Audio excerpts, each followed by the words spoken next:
Okay, so g'day, welcome back to Goom and these coins of banknotes, and this is the second time doing this video because I stuffed up the first one.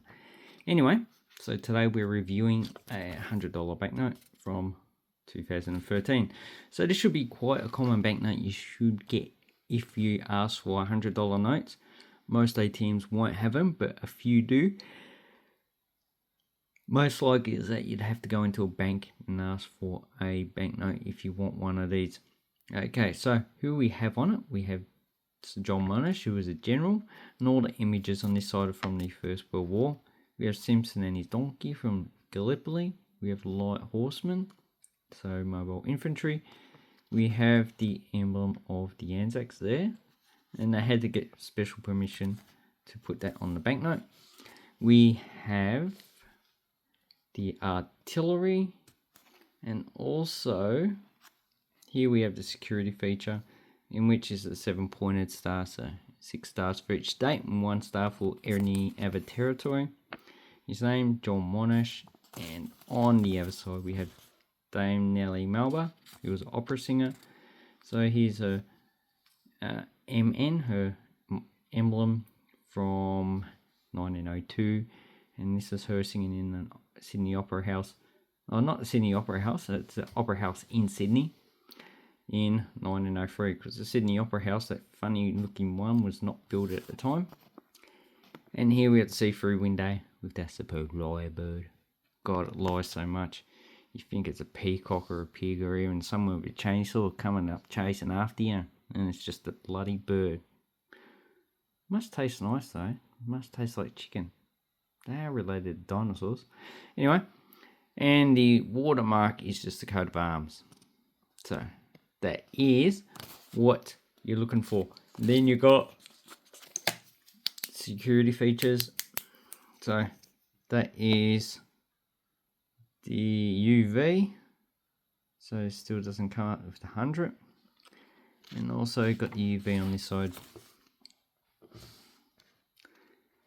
Okay, and that is, there you go. So that's the UV there. The serial numbers show up. And the 100 still doesn't show up. Maybe if we go like that. No, see? This, you can see this mustn't have the 100 on it, even though it says it's supposed to. Anyway, let's have a look and see how much these actually cost on eBay. Okay, but first on the RBA website, what we have here is all the banknotes produced in 2017. And if you click on this, you can choose almost any polymer banknote. So this doesn't have paper banknotes from 1992 to recent, which is to 2023. So for this year, we're just looking at the $100 banknote, but as you can see, they produce all the denominations. And the 100, so the first prefix has a million up to CF. And then from CG, this counts down, and the signature is Stevens and Parkinson. Was there any doubles? No, there wasn't any with 2 different signatures. And it's 610,000. So really, you need to take that away from that. It gives you 385,000. Okay, so well, it's not small like 70,000 like 2011. It is a lot smaller than the first prefix. So really, what you're looking for really in polymers most of the time of the last series is the last prefix. Usually the first prefix has close to 1 million. Okay, so if we look at what they're selling, so this is 2011, and if we look at 2013, what we have here, so we've got first prefix 135. So, but you want to check to see what inflation is. So basically $130 in that 10-year period from 2013 to 2023. So we know inflation's a lot higher than that. So basically you probably want $140. And you have to take account postage and also the 15% fee to eBay has on it. Okay, so really 130 inflation plus 15%. So yeah, probably $20. Yeah, 150 just to break even. So really you got first prefix is just struggling to reach inflation. So here we have one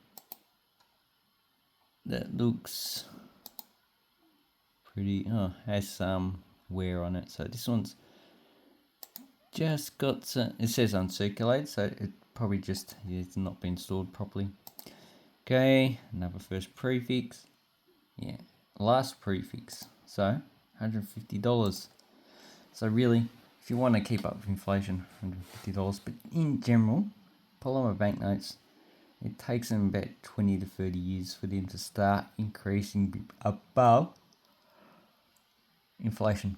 And then again, if any of them are less than uncirculated, they generally don't keep up with inflation. That's just my analysis. You can look it up yourself.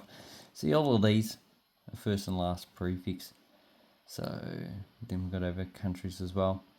Now, the Fijian one's actually a lot better than the Australian banknote. Anyway, so yep, as you can see, wow, they got $400 for $780. Not really, they're not going to sell those. And this one, AC, $1,000 for $600. Yeah, no, they're going to struggle to sell those.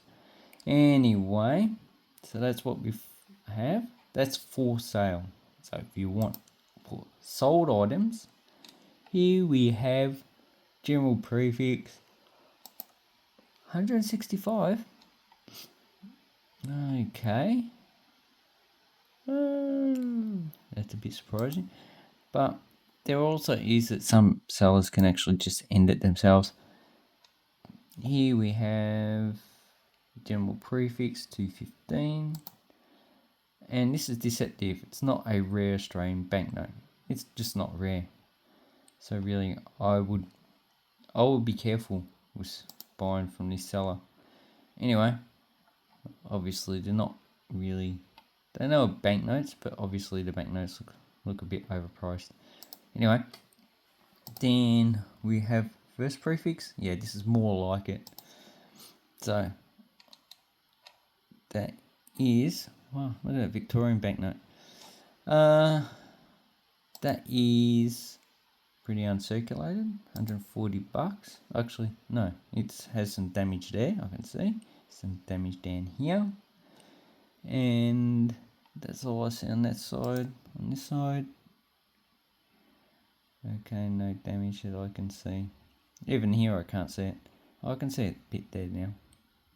Anyway, so that is a circulated banknote, probably AU, almost uncirculated, or maybe EF. Some people might downgrade it because of that. But $140, really, it's just not worth it. I just would have spent it. So, and that's it. And then we have other denominations. Here we have another AA, 160. We have other dates. Okay, 2017, last year of print. And 17. So not all the, and then you got the old series, but we'll look into those later. And as you can see, look, 130. But these are, they look pretty circulated. Anyway, I hope this helps you with your banknotes and coin collecting. Just remember, if you're going to buy banknotes, this is usually a hobby. You can't tell, or I can't say what the price is going to be in the future. It can go up and it can go down, or it can stay flat. There's just no predicting. Hype does play a large part in what something is worth, and being a low print run or even being scarce does play a little bit into it if it comes to be in demand. But when there's no demand, it doesn't play anything into it. Anyway, thank you very much. Have an awesome coin and banknote collecting time, and Take care.